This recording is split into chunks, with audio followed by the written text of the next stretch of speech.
جس میں allied economist بھی تھے, جس میں ڈاکٹرز بھی تھے, جس میں کافی انہوں نے لوگ ڈالے ہوئے تھے. تو اتنے جو ماہر لوگ بٹھائے گئے تھے جو انہوں نے رائے دی, اس پہ ان کو سوچنا تھے اور فوری سوچنا چاہیے تھا. مسئلہ یہ ہے کہ یہ وفاقی حکومت سے اس کے انتظار میں رہتے ہیں کہ وہاں سے کیا آرڈر آنا ہے. تو انہیں وفاقی حکومت کو اس رپورٹ کی روشنی میں فوری بتانا چاہیے تھا کہ یہ جو ورکنگ گروپ ہے اس نے اتنی یہ بتایا, ہمیں اس میں لاک ڈاؤن کرنا چاہیے. میں یہی کہوں گا کہ یہ اسپیشلی جو آپ نے پوچھا یہ کیا ہے, یہ روایتی سستی اور کاہلی ہے. اچھا نیازی صاحب, آپ کا ہمیشہ سے موقف رہا ہے کہ لاک ڈاؤن نہیں ہونا چاہیے یا کاروبار کو چلنے کے لیے کوئی میکنزم ڈیولپ کرنا چاہیے. اس رپورٹ میں خصوصاً کہا گیا ہے جی بڑا سخت, مؤثر, بر وقت اقدامات کرنے ہوں گے, لاک ڈاؤن کی سفارش کی گئی ہے ورنہ کیسز کا حال بہت ہی برا ہوگا. دیکھیں جی, میں اس سے پہلے کہ دو باتیں صرف دو فکریں کہوں گا آپ کے سوال کے جواب میں, لیکن پچھلے پروگرام کے بعد چونکہ ہم آج اکٹھے ہو رہے ہیں تو اس میں ایک بات ہوئی جو فیکچولی انکریکٹ تھی اور وہ ہمارے نیوکلیر پروگرام کے بارے میں تھی. یہاں پہ مدر صاحب شاید فرما رہے تھے, کسی نے کہا جی کہ نیوکلیر پروگرام بھٹو صاحب کے بعد بند کر دیا گیا. میں اس میں دو تین چیزیں سے ایڈ کروں گا. پہلی بات یہ ہے کہ بھٹو صاحب سے پاکستان کا کوئی بندہ یہ کریڈٹ لینے سے چھین نہیں رہا, بلکہ ہر ایک نے دیا ہے کہ بھٹو صاحب یہ پروگرام بھیجا تھا. ضیاء الحق صاحب سے جتنے اختلافات مرضی کر لیں, اس نیوکلیر پروگرام کو انہوں نے ڈبل کیا اور سپیڈ اپ کیا. اور جب بھٹو صاحب نے اس کے انچارج تھے بھٹو صاحب کے وقت میں غلام اسحاق خان, جن کو سیکٹری ڈیفنس بنا کے فیڈرل سیکٹری ان چیف پہلی اور آخری دفعہ ایک پوسٹ کریٹ کی گئی جو کہ منسٹر کے برابر تھی اور ڈیفنس سیکٹری بنایا گیا. یہ 5 جولائی 1977 جب مارشل لگا تب تک رہے.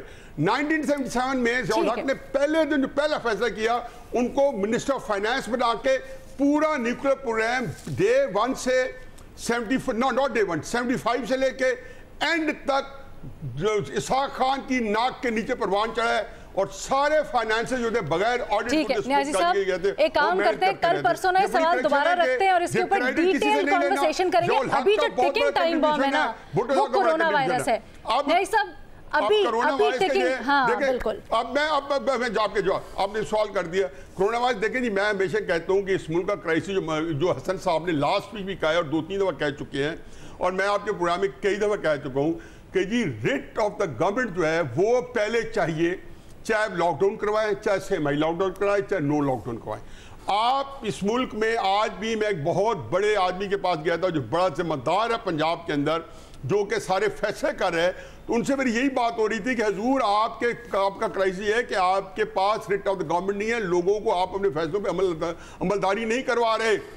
تو یہ بات انہوں نے مجھے بتائی ہے جو کہ یہاں پہ ہمارے بھائی رئیس انصاری صاحب نے بتائی ہے, آف دا ریکارڈ انہوں نے بتایا ہے کہ جی اس وقت بہت بھیانک صورتحال ہے اور یہ کلام شاعر بزبان شاعر ہے, کیونکہ جو وہ کہہ رہے ہیں تو ظاہر ڈاکومنٹڈ تھی میٹنگ کی, وہ چیزیں میں کوٹ نہیں کر سکتا ان کی اجازت کے بغیر, برسبیل تذکرہ ہوئی ہیں. وہ مجھے ایڈوائز کر رہے تھے کہ نیازی صاحب کوئی بندہ ماسک کے قریب آپ کے پاس نہ بیٹھے, نہ کسی کے ساتھ ماسک کے بغیر جائیں. یہ اس وقت بری طرح پنجاب کو اپنی گرپ میں لے چکا ہے. اب اس کے بارے میں کیا آپشن ہے مجھے تو نہیں سمجھ آتی, کیونکہ آپ کچھ بھی کروائیں.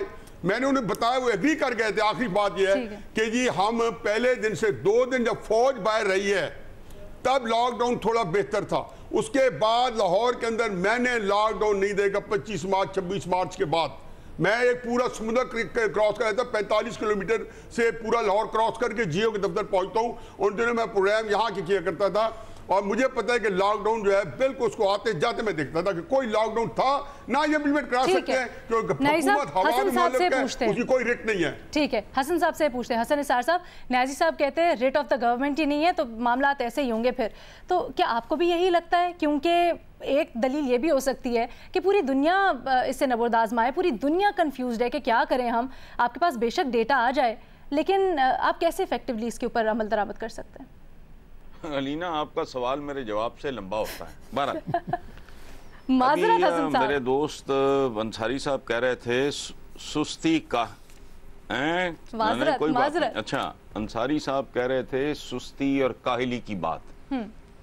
اچھا, وہ بات کر رہے تھے سستی اور کاہلی کی. I don't agree with him at all. اچھا علینا بی بی, یہ سستی کی بات نہیں ہے, یہ اسٹریٹجی کی بات ہے کہ لوگوں سے حقائق کو چھپایا جائے. ایک جانا مانا آفاقی اصول ہے جو میں نے نہیں وضع کیا کہ صرف گناہ اور جرم چھپایا جاتا ہے، لیکن اب بات سامنے آ گئی ہے کیونکہ بدبو اور خوشبو یہ چھپائے چھپتی نہیں ہے، اسے قید نہیں کیا جا سکتا. سو میں نہیں مانتا یہ سستی. او بھائی کوئی ایک محکمہ، کوئی ایک بندہ، یہ اسٹریٹجی ہے بھائی. یہ اپنے گناہوں اور جرائم ان پہ پردہ ڈالنے کی کوشش کر رہے ہیں، اور یہ ہمارا کیریکٹر ہے، اجتماعی کردار ہے ہمارا. باقی جو نیائی صاحب بات کر رہے تھے ریٹ تو آئی ڈونٹ نو.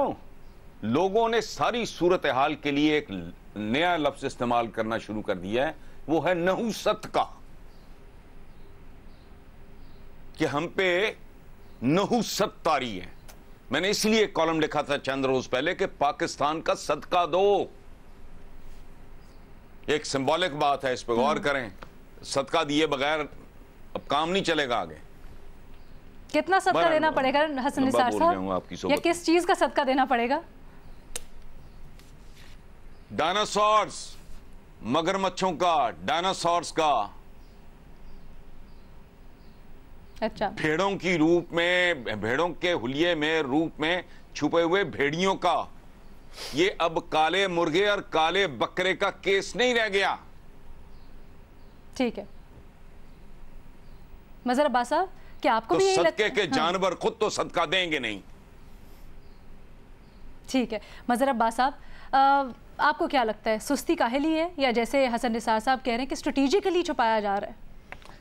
دیکھیے، سوال کا جواب تو میں دیتا، لیکن کیونکہ نیازی صاحب نے بات وہ چھیڑ دی پرانی، تو اس پہ پھر کوشچن ضرور رکھیے گا. لیکن اگر کسی پروگرام کے خالق کو آپ پھانسی چڑھا دیں اور پھر کریڈٹ لینا چاہیں تو ضرور لے لیں. دوسری بات یہ کہ دیکھیے، یہ رپورٹ جو بھی سبمٹ ہوئی ہے، اس میں ایک ویک لنک ہے، اور وہ ویک لنک ہے کہ جب آپ کوئی رپورٹ دیتے ہیں تو آپ اسپیسیفکلی، اگر ہیلتھ ڈپارٹمنٹ یہ کمیٹی بنا رہا ہے، وہ رپورٹ سبمٹ کر رہا ہے، تو اسے یہ ریکمنڈ کرنے کی ضرورت نہیں ہے کہ جی آپ باقی محکموں سے بھی پوچھ لیں، کیونکہ یہ اس کا مینڈیٹ نہیں تھا. اس کا اسپیسیفک مینڈیٹ یہ تھا کہ آپ اس حوالے سے سروے کریں اور ہمیں رپورٹ دیں کہ آپ کیا سمجھتے ہیں. جب آپ نے یہ کہہ دیا کہ جی دوسرے ڈپارٹمنٹ سے بھی پوچھ لیں، تو اس کا مطلب یہ ہے کہ آپ کو اپنی رپورٹ پہ اور اپنی ریکمنڈیشنز پہ اتنا کانفیڈنس نہیں تھا کہ جی آپ go for strict lockdown. جب آپ یہ کہتے ہیں تو پھر آپ جب 10 محکموں کا نام لے لیتے ہیں کہ ان سے پوچھ لیں، تو پھر اس سے ڈیلے ہونا ہی ہے، کیونکہ ہر محکمہ اپنی ایک ریکمنڈیشن، اس کا اپنا انٹرسٹ ہے، وہ چاہے گا کہ کاروبار کھلے، دوسرا بھی چاہے گا، اس کے اپنے ریزنز ہیں. لیکن اس رپورٹ کو پبلک ہونا چاہیے تھا، اور پبلک نہیں ہونا چاہیے تھا تو کم سے کم پرائم منسٹر کو اور باقی چیف منسٹرز کو بھیجنا چاہیے تھا کہ پنجاب کی اوپینین یہ ہے. کیونکہ آپ جب ہیلتھ ڈپارٹمنٹ کے اور ڈاکٹرز اور ایکسپرٹس کی بنیاد پہ آپ کوئی فیصلے کرتے ہیں، تو وہ تو یہ کہہ رہے ہیں کہ جی یہ ان کے، اب وہ صحیح ہے غلط وہ میں اس پہ بات نہیں کر رہا، لیکن انہوں نے یہ ریکمینڈ کیا ہے اسٹرکٹ لاک ڈاؤن. کسی stage per chief minister of Punjab نے یا ان کے یا ہیلتھ منسٹر نے یا انہوں نے جو ہے وہ نیشنل کوآرڈینیشن کمیٹی کے اندر انہوں نے یہ بات کی کہ جی یہ رپورٹ ہمیں دی گئی ہے اور وہ ہم سے کہا گیا ہے کہ go for strict lockdown. تو نہ صرف یہ کہ رپورٹ چھپائی گئی، بلکہ اس کے کنٹینٹ کو کہیں بھی چیف منسٹر نے یا ان کے اسپوکس مین نے کہیں بھی اس کا اظہار نہیں کیا. اور یہی لگتا ہے کہ اسی وجہ سے رپورٹ دبا دی گئی، اسی وجہ سے ان چیزوں کو دبا دیا گیا، کیونکہ وہ جانا چاہ رہے تھے ریلیکسیشن پہ، وہ جانا چاہ رہے تھے کہ مارکیٹس کھل جائیں، بازار کھل جائیں. اور اب اگر جو اسپائک آئی ہے تو پھر یہ اس رپورٹ کی روشنی میں they should be held responsible کہ جب آپ کو یہ ریکمینڈ کیا جا رہا تھا کہ یہ نہ کریں، یہ کریں، تو آپ نے اگر وہ نہیں کیا تو اس کا مطلب یہ ہے کہ یا تو وہ کمیٹی بیکار تھی جس کو آپ نے یہ ٹاسک دیا، اور یا یہ کہ آپ نے جان بوجھ کر اس رپورٹ کو چھپایا اور اس رپورٹ پہ امپلیمنٹ نہیں کیا. ٹھیک ہے. اچھا رئیس صاحب, یہ جس طرح سے مظہر عباس صاحب نے پوائنٹ اٹھایا ہے, بڑا اچھا پوائنٹ ہے کہ جب رپورٹ آ گئی تھی, ایک اسٹڈی سامنے تھی, تو پھر اس کا حوالہ کیوں نہیں دیا گیا NCOC یا کیوں نہیں بتایا گیا وفاق کو کہ اس طرح کی صورتحال ہے, اور جو نرمی کا کہا جا رہا ہے اس پر نظر ثانی کی جائے. دیکھیں جو یہ صورتحال ہے جس طرح پورے ملک میں ہے, اس میں تمام محکمے سٹیک ہولڈر ہوتے ہیں. اس میں کسی بھی طرح سے کوئی ایک محکمہ نہ لاک ڈاؤن کر سکتا ہے یا وہ بالکل یہ کام نہیں کر سکتا. لیکن کرونا کے بعد جو نیا آرڈیننس آیا تھا اس میں ہیلتھ ڈپارٹمنٹ کو صرف اختیار ہے کہ جو بھی فیصلے ہوں اس کا نوٹیفیکیشن وہی جاری کرتا ہے اور وہی سمری بناتا ہے. اور طریقہ کار بھی یہی ہے کہ کوئی محکمہ ہو, اس کی ایک مختلف کمیٹی بنتی ہے, وہ اپنی ریکمینڈیشن ضرور دیتی ہے. اس میں کوئی دیکھ لیں, کوئی کمیشن بنے, کوئی ورکنگ گروپ بنے, تو اینڈ میں اس کی ریکمینڈیشن ضرور ہوتی ہیں. اب ایک ورکنگ گروپ بنا جس میں ہائیلی کوالیفائڈ ماہر لوگ تھے. جب انہوں نے یہ بتایا اور انہوں نے گورنمنٹ کو بتایا تو اس پہ فوری ایکشن ہونا چاہیے تھا, ارجنٹ ایکشن ہونا چاہیے تھا. بالکل ٹھیک کہا ہمارے بہت سینئر قابل احترام حسن نثار صاحب نے کہ یہ اسٹریٹجی کا مسئلہ بھی ہے, یہ اب لوگوں کی سلامتی کا مسئلہ بھی ہے. یہ اب جس سپیڈ سے یہ پھیل رہا ہے, مجھے تو لگ رہا ہے کہ یہ اللہ نہ کرے کہ ہاسپٹل کے جو جس طرح دکھایا امریکہ میں کہ کوریڈورز اور کمروں میں لوگوں کے جس طرح علاج کر رہے ہیں, وہ خود ڈاکٹرز کہہ رہے تھے وہ ہمیں نظر آ رہا ہے کہ ہمیں کوریڈور اور فٹ پاتھوں پہ ہاسپٹل کی علاج کرنا پڑے گا. تو اس پہ فوری طور پر عمل ہونا چاہیے تھا.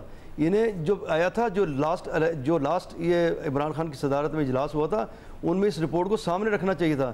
یہ مظہر عباس صاحب نے ٹھیک کہا, اس کو فوری طور پر پبلک کرنا چاہیے تھا تاکہ پبلک کو ایک شعور پیدا ہوتا کہ ایک بہت خطرناک چیز آ رہی ہے, اس پہ اپنے آپ کو بچائیں, دور دور رہیں. اور انہیں لاک ڈاؤن کرنا چاہیے تھا. اگر میرا تو یہ رہا ہے کہ لاک ڈاؤن کرتے تو شاید آج یہ نوبت نہ آتی. اور مجھے بھی لگ رہا ہے کہ جو آج اجلاس ہو رہا ہے اس میں تو یہ رعایتی دیں گے. انہیں میرے کم از کم میرے نزدیک تو 2 ہفتے کی لاک ڈاؤن کی سخت لاک ڈاؤن کی ضرورت ہے, ورنہ صورتحال بگڑ جائے گی. لوگوں کو 15 دن کے لیے کوارنٹائن گھروں میں کرنا پڑے گا. اور جس میں اس دوران جس کی اگر طبیعت خراب ہو وہ گورنمنٹس کو رابطہ کرے, ہاسپٹل لے جائیں اس کو. تو کیونکہ جس طرح ڈاکٹر بتاتے ہیں کہ 80% اسپیشل ینگ لوگ 80% میں آتے ہیں, علامات آتی ہیں, ختم ہو جاتی ہیں. تو لہٰذا ان کو لوگوں کو 15 دن کے لیے کوارنٹائن کرنا پڑے گا اور سختی سے کرنا پڑے گا. ٹھیک ہے. بابر ستار صاحب, سوال اس سے یہ پیدا ہوتا ہے کہ اگر یہ رپورٹ اور اس میں جو بتائے جانے والے فیکٹس ہیں وہ اتنے پریشان کن ہیں, تو پھر کیوں نہیں بتایا گیا پہلے؟ یہ تو مجرمانہ غفلت ہوئی اس کو ڈیلے کرنا اور چھپانا. میں حسن صاحب سے اگری کرتا ہوں. دیکھیے as a matter of strategy کیے جاتے ہیں کام. اگر آپ نے فیکٹ سے ڈرائیو ہونا ہے, اگر آپ نے سائنس سے ڈرائیو ہونا ہے, تو آپ اس طرح کی رپورٹس کو سامنے لاتے ہیں اور آپ کے جو ڈیسیشنز ہیں وہ اس طرح کی رپورٹ سے انفارم ہوتے ہیں. اگر آپ نے فیصلہ پہلے سے کر رکھا ہے کہ آپ نے کرنا کیا ہے اور پھر آپ نے حقیقت کو شیپ کرنا ہے اس فیصلے کو جسٹیفائی کرنے کے لیے, تو وہ کام ہم پچھلے 3-4 مہینوں سے کیا ہر ایشو پہ ہی دیکھتے ہیں, لیکن کرونا والے ایشو پہ دیکھتے ہیں. اب آپ شروع سے دیکھ لیجئے, پرائم منسٹر کا ایک ویو ہے کہ جناب یہ نزلہ کی طرح ہے, کوئی سیریس نہیں ہے, اور یہ کہ ہمیں کسی طرح کی امیونٹی حاصل ہے, یہ سپریڈ نہیں کرے گا. اور یہاں پہ آپ کو 8-10% کا نمبر نظر آ رہا ہے. یہ کیوں نہیں پہلے ریلیز کی گئی؟ اگر یہ پہلے ریلیز کی جاتی تو پھر کسی کو جسٹیفیکیشن دینی پڑتی کہ جو حکومت کی پالیسی ہے وہ کس طرح سے جسٹیفائی کرتی ہے نمبرز کو, یا ان کے ساتھ پروٹیکشن اب کیسے ہوئے گی. آپ کی جو پالیسی ہے وہ اس منظر کے مد نظر رکھتے ہوئے کیسے جسٹیفائی کر رہی ہے. لیکن آپ یہ کام تو کبھی کرنا ہی نہیں چاہ رہے تھے. ہم کیا یہاں پہ فیڈرل گورنمنٹ کیا کہہ رہی ہے؟ وہ کہہ رہی ہے ٹریسنگ, ٹیسٹنگ اینڈ کوارنٹین. اب اگر 10% آپ کی پاپولیشن افیکٹڈ ہے تو ٹی ٹی ایم اور اسمارٹ لاک ڈاؤن آپ کیا کریں گے؟ رپورٹ کہہ رہی ہے ہر جگہ پہنچ گیا ہے, تو اسمارٹ کیا ہوگا پھر؟ اگر ہر علاقے میں پہنچا ہوا ہے پھر تو لاک ڈاؤن کی بات ہے. یا پھر آپ یہ کہیں گے نا کہ جناب لاک ڈاؤن نہیں ہو سکتا, 210 ملین کا ملک ہے, اس میں سے اگر 10% یا 15% پاپولیشن افیکٹ ہو گئی ہے تو لاک ڈاؤن کس چیز کا کریں گے؟ سارا ملک بند رکھیں گے, اور کب تک بند رکھیں گے؟ تو گزارش یہ ہے کہ یہ اسٹریٹجی ہے, اور میں اس سے ریسپیکٹفلی ڈس ایگری کرتا ہوں کہ ریٹ آف گورنمنٹ کا سوال تو اس وقت اٹھے کہ گورنمنٹ کریڈیبلٹی کے ساتھ, سنسیریٹی کے ساتھ لوگوں کو ایک بات بتا رہی ہو. آپ شروع سے سگنلنگ دیکھ لیں یا میسیجنگ دیکھ لیں کیا ہے کہ یہ کوئی سیریس ایشو نہیں ہے, یہ پاکستانیوں کو نہیں ہوگا, بے شک ساری دنیا کو ہوتا رہا ہے اور ہمیں کچھ کرنے کی ضرورت نہیں ہے, ہمیں لوگوں کو غربت سے اور یعنی عام حالات کو چلانے کی ضرورت ہے. اس کے بعد یہ صورتحال سامنے آ رہی ہے. So as a matter of strategy یہ کام کیا گیا ہے. اگر شروع سے یہ کہا جاتا کہ یہ ایک سیریس ایشو ہے, لوگوں کو اکارڈنگلی رسپونڈ کرنا ہے, ہمارا کرائسس یہ ہے کہ اسٹریٹجی کے پیچھے کیا مقصد ہو سکتا ہے؟ کیوں اپنے ہی لوگوں کو کیوں اس طرح سے موت کے منہ میں دھکیلنا چاہیں گے؟ کیونکہ اللہ توکل چلتا ہے نا یہ ملک. اگر آپ کو ایک اسٹریٹجی بنانی پڑے, لوگوں کو ہیلتھ سروسز پرووائڈ کرنی پڑے, حکومت کی کیپیسٹی بھی نظر آئے گی اس میں, آپ کو ایک گورننس کا ماڈل چاہیے ان چیزوں کو امپلیمنٹ کرنے کے لیے. لیکن دوسرا طریقہ کہ جناب اللہ مالک ہے اس ملک کا اور چلتا رہے گا اسی طرح, وہ زیادہ آسان طریقہ ہے. لیکن یہ تو نظر آ جائے گا سب ریما, کیونکہ جس طرح سے رپورٹس آ رہی ہیں ہاسپٹلز میں بیڈز کم ہو رہے ہیں. رپورٹ میں جس چیز کی نشاندہی کی گئی ہے کہ جو پہلے کہا جا رہا تھا جی نوجوانوں کو افیکٹ نہیں کرے گا, نوجوانوں کو بھی افیکٹ کر رہا ہے, بہت ہی بیڈ سین ہے. بالکل. اور علینا مجھے خطرہ یہ ہے کہ جس طرح یہ رپورٹ چھپائی گئی اس طرح اور حقائق بھی ہم سے چھپائے جائیں گے. تو میڈیا کا بہت اہم رول ہے, انہیں ویجیلنٹ رہنا چاہیے اور کوشش کرنی چاہیے کہ سب حقائق ہیں وہ لوگوں کے سامنے آئیں, جیسے کہ یہ رپورٹ ہے اور یہ سامنے آئی ہے. ایک بات یہ جو ریٹ آف اسٹیٹ اس پہ ہے, میں بھی اس پہ ایک ایڈ کرنا چاہتی ہوں کہ یہ کہنا بھی غلط ہے کہ لاک ڈاؤن کبھی تھا ہی نہیں. اگر آپ لاہور میں سڑکوں پہ گاڑیاں کتنی ہیں وہ اٹھا کے دیکھ لیں, مارچ اپریل مئی میں آپ کو مزید اضافہ نظر آتا ہے جب لاک ڈاؤن اٹھا. مالز تو بند تھے نا پہلے, مالز اب کھل گئے ہیں, آپ کو کہیں بھی آپ گزریں تو آپ کو رش نظر آتا ہے. بالکل لوگ جو ہیں وہ اب جا سکتے ہیں. اگر پہلے چلے ٹھیک ہے بہتر امپلیمنٹیشن ہو سکتی تھی لاک ڈاؤن کی, لیکن جس فیکٹ کہ کچھ چیزیں بند تھیں اس سے میرا خیال ہے بہت فائدہ ہوا ہے ہمیں. تو یہ بھی کہنا غلط ہے کہ لاک ڈاؤن کبھی تھا نہیں, ویسی ہی صورتحال ہے جیسی مارچ میں تھی. اب دوسری بات یہ, کاش ایسا ہوتا کہ ہم جس طرح کا جو ورکنگ گروپ تھا اس پنجاب ہیلتھ ان کا ڈپارٹمنٹ کا, کاش ہم وہ ہمیں لیڈ کرتے, وہ ہمیں گائیڈ کرتے کہ ہمارا پینڈیمک کے اوپر رسپانس کیسا ہونا چاہیے. لیکن افسوس کے ساتھ میرا خیال ہے عمران خان صاحب نے شروع میں ہی ڈیسیجن لے لیا تھا کہ وہ لاک ڈاؤن کے خلاف ہیں. وہ بار بار یہ کہتے تھے لاک ڈاؤن امیروں کی خواہش ہے, امیروں کے لیے ہے, غریب لوگ اس سے بہت نیگیٹیولی افیکٹ ہوں گے. لیکن اب ہم دیکھ رہے ہیں کہ وہ غلط تھے, اور انفارچونیٹلی ہمارا جی حضوری کا ایسا کلچر ہے یہاں کہ ان کے جو قریبی لوگ ہیں اور جو اہم لوگ ہیں جو فیڈرل گورنمنٹ میں خاص طور پہ اور پنجاب حکومت میں بھی, وہ انہی کو درست ثابت کرنے میں لگے ہوئے ہیں, چاہے حقائق جو آپ کے ہیں وہ بالکل کچھ اور ہیں. اچھا ریما, یہ والا جو آپ کو کامنٹ ہے نا اس پر گورنر سندھ نے بھی کچھ کہا ہے. مظہر عباس صاحب آپ سے پوچھنا چاہوں گی, وہ کہتے ہیں جی یہ جو لاک ڈاؤن وغیرہ ہے یہ تو فیشن کے طور پر امیر کر رہے ہیں, تو ایسا ہی ہے کیا؟ اس کے نتائج دیکھ لینا آپ لاک ڈاؤن نہ کرنے کے. وہ تو خود بھی کورونا کے مرض میں مبتلا خیر اللہ کا شکر ہے کہ وہ صحت یاب ہیں, لیکن کتنے لوگ اب دیکھیں, شہریار آفریدی دیکھ لیں, ابرار الحق دیکھ لیں, اور کتنے لوگ جو پرومیننٹ لوگ ہیں. اس میں وی آئی پی یا نان وی آئی پی اس کا مسئلہ نہیں ہے, اس میں ایک چیز ہے, اور اس میں کرونا جو ہے وہ انسانوں کی تلاش کرتا ہے, اور جتنا انسان اس سے دور رہیں گے, پبلک میں نہیں جائیں گے, اتنا آپ اپنے آپ کو محفوظ کرتے ہیں. اس کا سمپل سی لاجک ہے. لیکن اور جو انیشلی سندھ گورنمنٹ نے کیا اس کو پنجاب, کے پی, بلوچستان نے فالو کیا, تو اس کا مطلب یہ کہ وہ یہ سمجھ رہے تھے کہ یہ بہتر اسٹریٹجی ہے, اور شاید اس کے نتائج ہمیں بعد میں اور بڑی تشویش کی بات یہ بھی ہے اب کہ یہ جو رپورٹ, یہ جو سیمپل لیا گیا ہے یہ 15 مئی کو لیا گیا تھا, 1.5 ماہ گزر چکا ہے, عید کی اس کے بعد نرمی کی گئی, لاک ڈاؤن میں عید کی شاپنگ ہوئی, تو کیسز میں کتنا اضافہ ہوا ہوگا. تو یہ لگتا ہے نا کہ اس رپورٹ کو ڈسٹبن میں ڈال دیا گیا. ٹرو. ہم نے ایک چھوٹی سی بریک لینی ہے. رئیس انصاری صاحب کا ہم خصوصی طور پر شکریہ ادا کریں گے. اس کے بعد ایک تصویر بڑی وائرل ہو رہی ہے جی سابق وزیر اعظم نواز شریف کی, اس پہ کچھ گفتگو کریں گے.